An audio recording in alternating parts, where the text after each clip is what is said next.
बिस्मिल्लाहिर्रहमानिर्रहीम। आप तमाम अहबाब को, तमाम दोस्तों को अपने YouTube channel Imran Pitafi vlogs में खुशामदीद कहता हूँ। जैसा कि आप अहबाब इस बात से वाकिफ़ हैं कि मैं अपने चैनल के तवस्सुत से आप तक जो वीडियोस पहुँचाता हूँ वो मोस्टली टूरिंग, ट्रैवलिंग से मुतल्लिक होती हैं। तो कल भी मैंने एक वीडियो अपलोड की थी जिस पे लोगों ने एक सवाल किया था कि हम किस बाइक पे जो है नॉर्दर्न एरियाज़ का ट्रिप कर सकते हैं। तो मैंने कोशिश की कि तमाम दोस्तों को इस मौजू पर तफसीली जवाब दिया जाए, मगर इसमें एक सवाल जो बाद में दोबारा भी किया गया वो ये था कि आप जब भी कोई टूरिंग, ट्रैवलिंग या टूरिस्ट की आप पेजेस देखते हैं या आप यूट्यूब चैनल देखते हैं, उसके नीचे एक सवाल इंतहाई कसरत से किया जाता है और वो ये सवाल है कि हम CD70 पर नॉर्दर्न एरियाज़ का ट्रिप करना चाहते हैं, हम गिलगित जाना चाहते हैं, हम खुंजराब जाना चाहते हैं, तो उसके लिए क्या हम ये बाइक इस्तेमाल कर सकते हैं, क्या हम 2 लोग जा सकते हैं, क्या मैं अपनी वाइफ को लेके जा सकता हूँ। इस तरह के बहुत सारे सवालात होते हैं। तो मैंने सोचा क्यों ना इसकी एक अलग से भी वीडियो बना दी जाए, क्योंकि आप अहबाब अच्छी तरह जानते हैं कि टूरिंग सीज़न है और लोग जो है धड़ाधड़ प्लान्स कर रहे हैं, कुछ लोग जा भी रहे हैं। अभी ईद आने वाली है, ईद के बाद इसमें मज़ीद तेज़ी होगी। तो इस सीज़न को देखते हुए मैंने सोचा इस वीडियो एक अलग से वीडियो बना देता हूँ इस टॉपिक पर, ताकि वो तमाम दोस्त जो इस तरफ देख रहे हैं, इस चीज़ को जानना चाहते हैं, इस तरह का टूर प्लान कर रहे हैं, उनके लिए थोड़ी सी आसानी हो जाए। तो दोस्तों, बिना आपका वक्त ज़ाया किए चलता हूँ अपने मेन मौजू की जानिब कि क्या CD70 बाइक जो है वो नॉर्दर्न एरियाज़ में टूर ट्रिप के लिए इस्तेमाल की जा सकती है।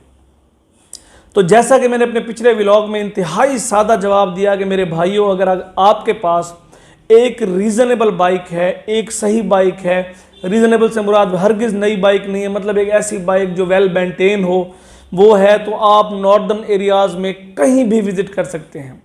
हाँ, यहाँ एक बात नोट करने वाली है, वो ये है कि बाइक अगर साइज़ में बड़ी होगी, इंजन बड़ा होगा तो आपके लिए आसानी होगी। इंजन छोटा होगा तो थोड़ी सी आपके लिए तकालीफ होंगी, थोड़ी मुशक्क़त होगी, थोड़ी स्ट्रगल होगी। लेकिन इसका हरगिज़ मतलब नहीं है कि आप ट्रिप या टूर नहीं कर सकते।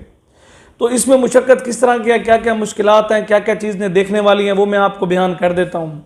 तो यहाँ से आप चले जाएँ मरी तक तो आपका सफ़र अच्छा हो जाएगा। मरी के आगे अगर आप नथिया कली जाते हैं तो वहाँ चढ़ाई बहुत ज़्यादा है, तो उसमें आपकी CD बाइक जो है थोड़ा टाइम लेकर चलेगी।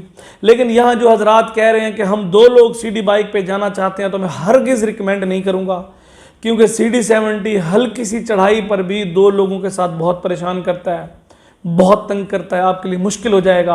मरी तक तो आप चले जाएंगे, लेकिन मरी से नथिया गली तक का ट्रैक आपको बहुत ज़्यादा परेशान करेगा। नथिया गली से जब आप नीचे उतरेंगे और आप जाएंगे बालाकोट, वहाँ तक ठीक रहेगा, नारायण तक भी ठीक रहेगा, 2 लोग गुजारा कर लेंगे। कुछ कुछ जगहों पे आप थोड़ी बहुत बाइक को जोर लगवाना पड़ेगा, लेकिन ओवरऑल गुजारा हो जाएगा। लेकिन जब आप जाएंगे बाबूसर टॉप की जानिब, तो I am saying it is impossible कि 2 बंदे राइड करें और दोनों राइड करके उसको टॉप तक ले जाएं। ये बिल्कुल नहीं होने वाला, कतन नहीं होगा, लिहाजा इसको माइंड से निकाल लीजिए। उसके बाद इसी तरह आप नीचे उतर जाएंगे, चलें वो भी हो जाएगा। इससे आगे जब आप जाएंगे तो तब दोबारा आपको तंगी पेश आएगी। खुंजराब तक 2 लोग बहुत जलील होंगे, बहुत ख्वार होंगे, बहुत तंग होंगे, लिहाजा 2 लोगों वाली बात तो आप हरगिज़ सोचिए ही मत। लेकिन अगर आप लेकर जाते हैं तो आपको जगह जगह पर उतरना पड़ेगा, जगह जगह पर तंग होना पड़ेगा, तो ये सारी चीज़ें आपके माइंड में रह जाएँ। दूसरी ये कि CD70 बाइक चूँकि इतना वजनी बाइक नहीं है, लिहाजा 2 लोगों के साथ उसके पंचर होने के बड़े चांसेस होते हैं, क्योंकि जगह जगह पर आपको पता है पत्थर पड़े होते हैं। ये बदकिस्मती है कि काफ़ी अर्से से हमारे जो है नॉर्दर्न एरियाज़ के रोड उतने अच्छे नहीं, खासकर नारायण साइड के रोड टूटे फूटे हैं। जगह जगह पे वाटर फ्लो के लिए कंक्रीट बनाई गई है, उसकी जगह जगह पे वहाँ निकले होते हैं, उसके लोहे निकले होते हैं, सलाखें निकली होती हैं, सरिये निकले होते हैं। अच्छा, उसके बाद टूट फूट की वजह से नुक्करें बननी होती हैं रोड की, तो 2 बंदों के साथ चांसेस ज़्यादा होंगे। लेकिन इसके आप सिंगल बंदा हो, आप बड़े इजीली लेके जा सकते हैं। आप मरी ले जाएं, नथिया गली ले जाएं, उससे नीचे खुंजराब तक ले जाएं, चली जाएगी बाइक में, ऐसा कोई इशू नहीं होगा। बाज़ जगहों पे आपको थोड़ा सब्र दिखाना होगा, थोड़ा तहम्मुल से काम लेना होगा, क्योंकि बाइक छोटी है। फिर एक दूसरी बात यह है कि इस CD70 को लेकर जाने के बाद आपको थोड़ा सा इसको रेस्ट भी देना होगा, क्योंकि आपको पता है जब छोटा इंजन होता है तो आपको मुसलसल उस पर दबाव बरकरार रखना है आपने उसके, क्योंकि एक्सीलेटर या रेस थोड़ी खींच के रखनी है। तो लगातार इंजन पर दबाव रहेगा, जिसकी वजह से इंजन जो है थोड़ा गर्म हो जाएगा। और आपको और मुझको पता है कि कोई CD70 का इंजन कूल करने का कोई ख़ास सिस्टम नहीं है बाइक के अंदर, मोस्टली एयर कूल्ड इंजन होते हैं। इसीलिए आप उसको रेस्ट दें, थोड़ा आराम से लेके जाएं।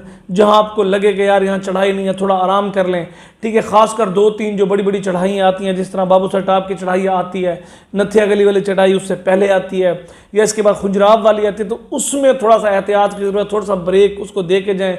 बाइक को होता कुछ नहीं है, बाइक कहीं नहीं जाती, कोई प्रॉब्लम नहीं होगा।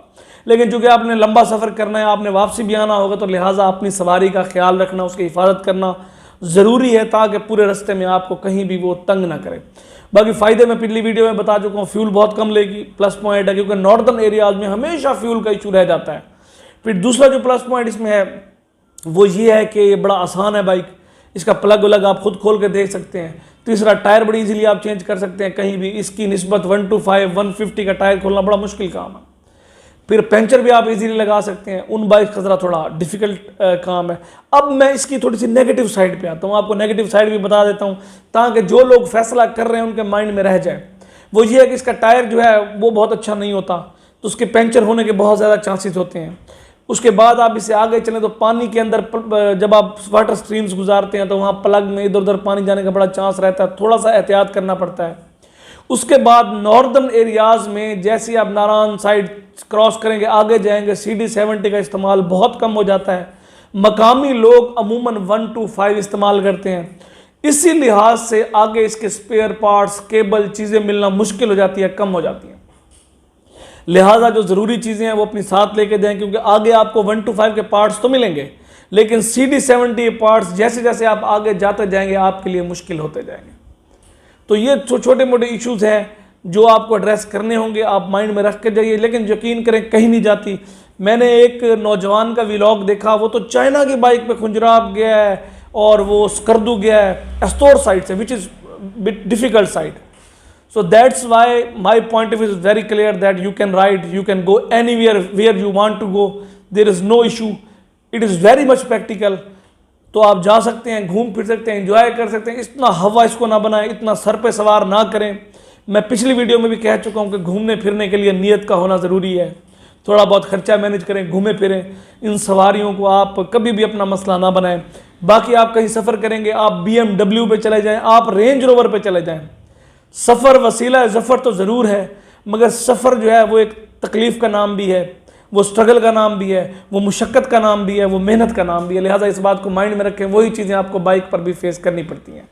इंशाअल्लाह मैं उम्मीद करता हूँ जो दोस्त बार बार ये सवाल कर रहे थे उनके कॉन्सेप्ट क्लियर हो गए होंगे।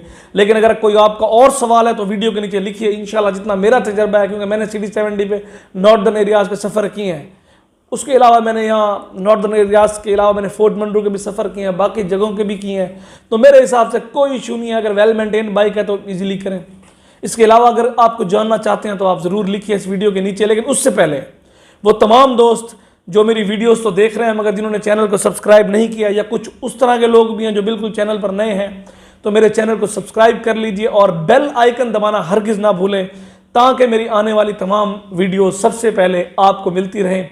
इंशाअल्लाह फिर मुलाकात होगी किसी नई वीडियो के साथ। दुआओं में याद रखिए। जज़ाकल्लाह।